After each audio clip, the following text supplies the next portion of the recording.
When you look through all of our folklore and media that features anthropomorphic animal characters, you're going to find a variety of sorts. You're going to find things that are more on the cute and cuddly looking side, things such as Bugs Bunny, Mickey Mouse, kind of cartoony characters. You'll also find maybe on the more fantasy side, kind of more realistic, majestic looking characters. But then there's also the grotesque side. Horrible abomination creatures. Half man, half animal, mutants, prehistoric throwbacks that have links to some other species. There's all kinds of variations. These are the things that we will be discussing on this series. This is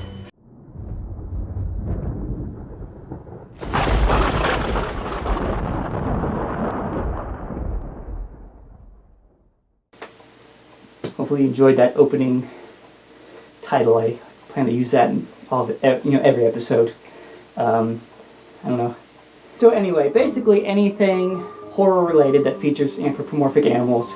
This could be a story that has animals as the main characters, maybe something like a Bunnicula, or it could just be something a little bit more traditional like werewolves. Werewolves are kind of the obvious choice. I'll try to avoid using those as often as possible because there's so many other bizarre and weird things to dabble into. But speaking of that, what do I got for the first episode? This is a movie that I never really heard of until recently, and it actually inspired me to do this series because it got me thinking about how many different horror properties there are that feature animal-based monsters that are, also half human.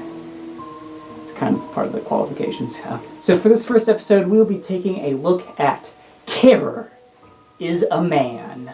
Also known as like an infinity of other titles because this is a foreign exploitation film and they always have a billion frickin' titles. But the one that I'm finding most common is Terror is a Man. This is, I believe, a Filipinos exploitation film from 1959, directed by Gerardo de Leon. Maybe I said that right. It was the first of 4 films to be featured in the Blood Island series. The other films being Brides of Blood, The Mad Doctor of Blood Island, and Beast of Blood. Why don't you pay me a visit? No appointments are necessary, but bring along your courage.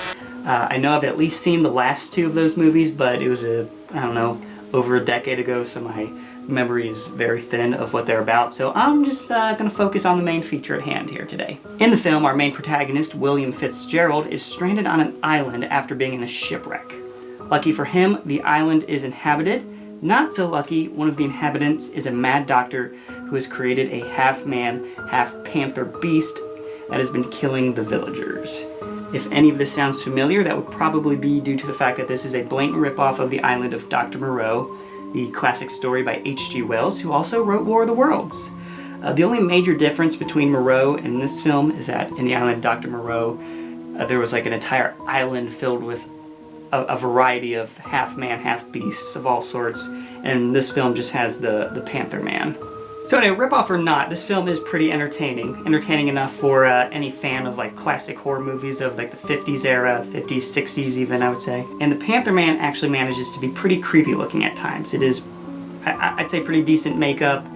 He seems a little intimidating as he stalks about making creepy panther noises.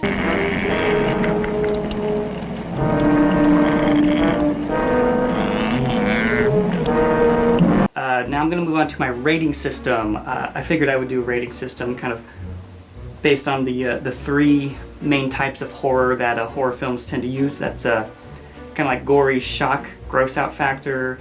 Then there's creep out factor, which is kind of like the more subtle stuff that gives you a shiver down your spine. And then there's thrills, which is like, like jump scare, kind of put you on the edge of your seat kind of stuff. And then a final category is just a rating of the monster itself, because I feel like if we're going to be talking about anthropomorphic animal monsters, that should be deemed a pretty important aspect. So I'm going to give the gore a 2 out of 10. It's not super bloody, but there's a little bit here and there. I think the later additions to the Blood Island series get a little bit more graphic, but this one's pretty tame in comparison. The creep out factor I'll give a 5 out of 10 because it's a little creepy at times, but it's not like, probably not going to like ruin your sleep unless you're not used to seeing these kinds of things. I don't know. Thrills I'll give it 2 out of 10. It didn't exactly put me on the edge of my seat or anything. And then the monster, I will give a 9 out of 10 because, like I said, it's pretty good monster. Decent makeup. The actor does a good performance. Kind of stalking about. Kind of gets like a slow panther-like movement a little bit. Nothing groundbreaking about this movie, but pretty good. So that's a 18 out of 40 possible points. So it's okay. Alright, thanks for watching this first episode of Horror Furs. I'm kind of surprised that it took me this long to think of doing a series like this, considering kind of a horror-centric channel run by a furry. Whatever, points for trying though, am I right? I'll probably have another episode of this out next week, so if you have any critiques, criticism, or whatever, I don't know, you can tell me that. Subscribe to junk, like, or dislike, whatever, I don't care. Bye.